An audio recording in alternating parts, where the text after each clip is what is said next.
Right, ఇక YCP నేత Anil Kumar Yadav live లో మాట్లాడుతున్నారు, చూద్దాం.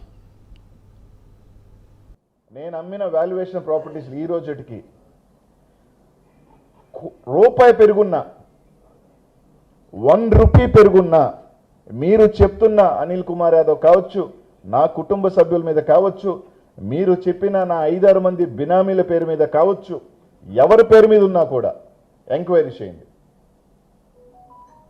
మీరు అంటున్న 1000 కోట్లు ఉంటే 950 కోట్లు అమరావతి డెవలప్మెంట్కి తీసుకోండి. అతి పెద్ద ఫండ్ నేను ఇచ్చినోడిని అవుతా.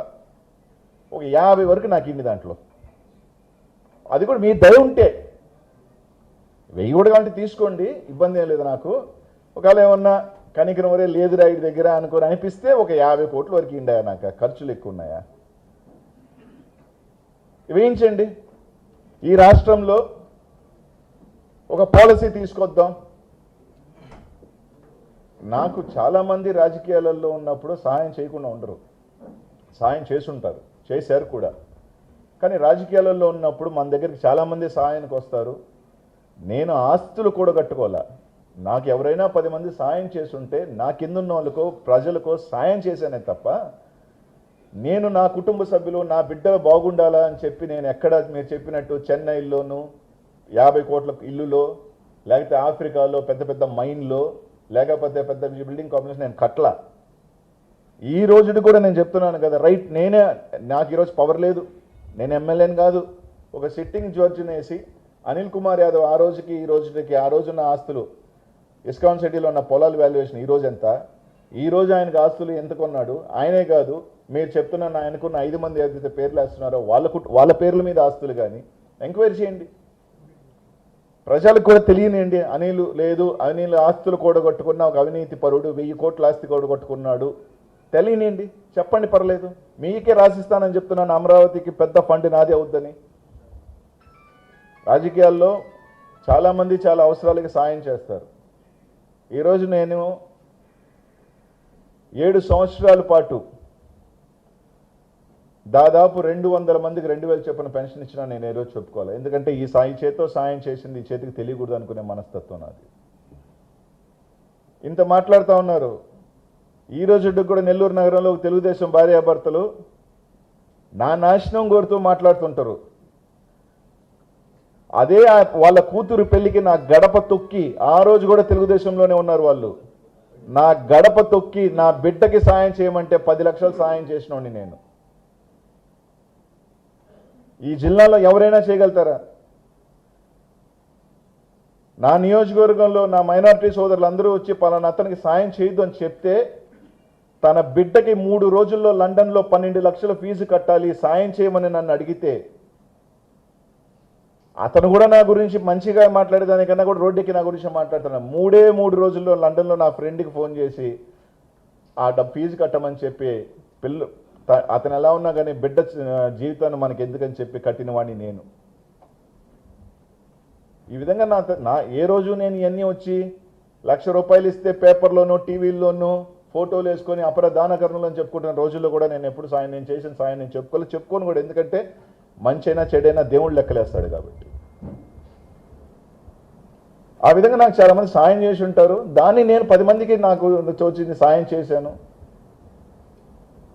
నేను ఆస్తులు కూడగట్టుకున్నానా లేదా తేల్చండి.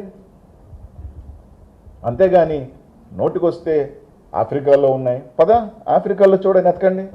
ఎస్, నేను ఎలక్షన్ అయిన తర్వాత నేను వెళ్ళిన మాట వాస్తవం, తిరిగిన మాట వాస్తవం. ఏదో ఒకటి ట్రేడింగో గీడింగో చేసుకుందాం, బండి నడవాలి కదా అని అంటే తప్పులేదు కదా. పెట్టుబడులే నేను పెట్టలా, అది కూడా తప్ప. ఖాళీగా ఉన్నా, ఓడిపి ఉన్నా, నేనే జగన్మోహన్ దగ్గరికి వెళ్ళి టైం అడిగాను. నాకు 2-3 సంవత్సరాలు టైం ఏంటన్నా, నేను మళ్ళీ నిలదొక్కోవాలంటే అని చెప్పి అడిగాను. దానికి అయిపోయిందని మాట్లాడారు. సరే, అయిపోయిందో లేదో ఆయనకి నాకు తెలుసు అనుకోండి.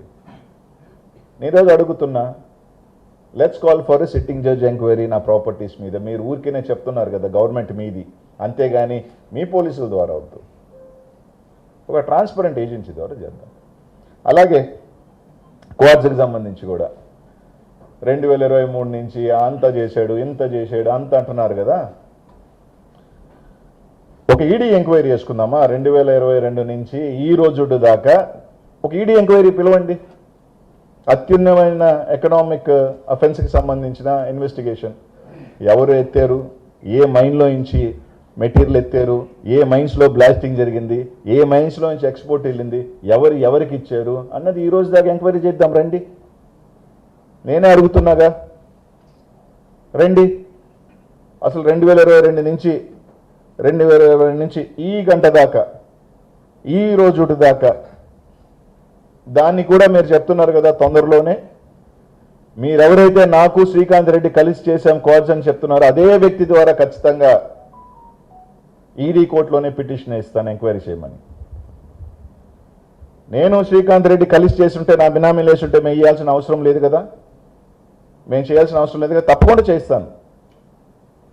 ఎవరో ఒకరిని పిలుచుకురావటం, వేయటం, మీరు ఒకవేళ రైట్ అరెస్ట్ చేస్తారు, ఒక 30 రోజులు, 60 రోజులు, 90, 120 ఉంటా.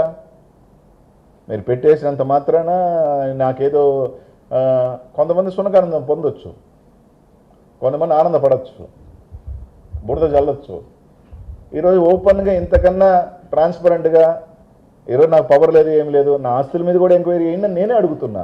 లేదు కాన్స్ మీద కూడా ఎంక్వైరీ చేయండి. ఈ రోజు దాకా ఎవరెవరు దొరుకుతారో అన్నీ బయటకు వస్తాయి కదా, ఎవరెవరు సునకానందం పడతారు. ఎందుకంటే ఎవరంటే పోలీసులను చేయొచ్చు, ఈడీని మేనేజ్ చేయడం అంత ఈజీ కాదు కదా.